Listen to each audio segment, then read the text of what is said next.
Titanic के डूबने का मुख्य कारण बर्फ का पहाड़ था। जीवन रक्षक नौकाओं की कमी के कारण कई लोगों की मौत हुई। टाइटैनिक का निर्माण और इतिहास। टाइटैनिक, जिसका पूरा नाम RMS टाइटैनिकस था, एक ब्रिटिश जहाज था जिसे विशेष रूप से विलासिता और आधुनिक तकनीक का प्रतीक माना गया। इसे ओहारलैंड एंड वोल्फ शिपयार्ड वाडियन में 1911 में बेलफास्ट, आयरलैंड, अब उत्तरी आयरलैंड में बनाया गया था। टाइटैनिक का निर्माण व्हाइट स्टार लाइन द्वारा किया गया था और इसके डिजाइनर थॉमस एंड्रयूज वाइन थे। इसे दुनिया का सबसे बड़ा और सबसे शानदार जहाज माना गया। टाइटैनिक की लंबाई लगभग 882 फीट थी और इसका वजन करीब 46,328 टन था। इसमें उच्चतम तकनीक के सुरक्षा उपाय किए गए थे और इसे डूबने योग्य माना गया था। इसमें 16 वाटर टाइट कंपार्टमेंट बनाए गए थे ताकि यदि इनमें से 4 भी भर जाएं, तब भी जहाज तैरता रहे। इसके बावजूद टाइटैनिक में पर्याप्त लाइफ बोट्स नहीं थीं, जो इस त्रासदी में एक महत्वपूर्ण भूमिका निभाई। प्रथम यात्रा और योजना। टाइटैनिक की पहली यात्रा 10 अप्रैल 1912 को इंग्लैंड के साउथहैम्पटन बंदरगाह से शुरू हुई। इसका मार्ग साउथहैम्पटन से न्यूयॉर्क था, जिसमें यह फ्रांस के चेयरबर्ग और आयरलैंड के क्वींसटाउन बंदरगाह पर रुका। इसमें लगभग 2200 लोग सवार थे, जिसमें प्रथम, द्वितीय और तृतीय श्रेणी के यात्री थे।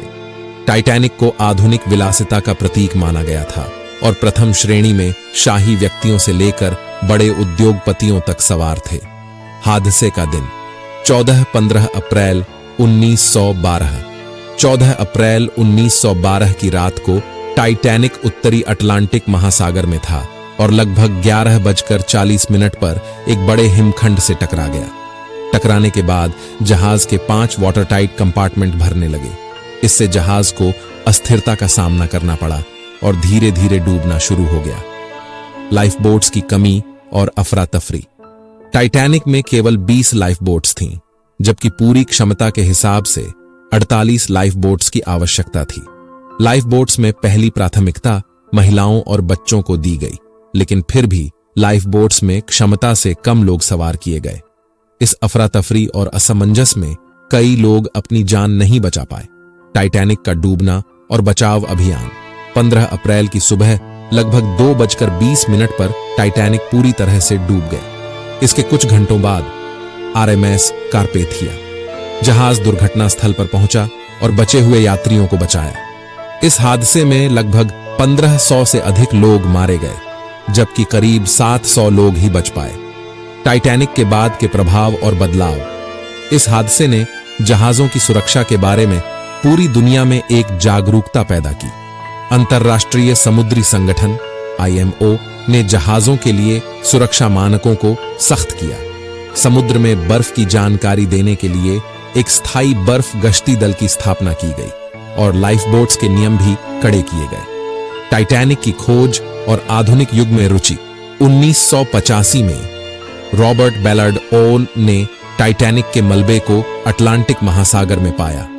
यह खोज एक ऐतिहासिक उपलब्धि थी और इससे टाइटैनिक पर अध्ययन और अनुसंधान का एक नया दौर शुरू हुआ। बाद में इस पर कई किताबें, डॉक्यूमेंट्रीज और फिल्मों का निर्माण किया गया, जिनमें 1997 की टाइटैनिक फिल्म तो विशेष रूप से लोकप्रिय हुई। निष्कर्ष। टाइटैनिक की कहानी मानव इतिहास की सबसे बड़ी समुद्री दुर्घटनाओं में से एक है। यह हमें याद दिलाती है कि किसी भी मानवीय प्रौद्योगिकी को कभी भी अजेय नहीं समझा जाना चाहिए। इस घटना ने समुद्री यात्रा को सुरक्षित बनाने में मदद की और हमारी तकनीकी क्षमताओं और उनकी सीमाओं के प्रति जागरूकता बढ़ाई।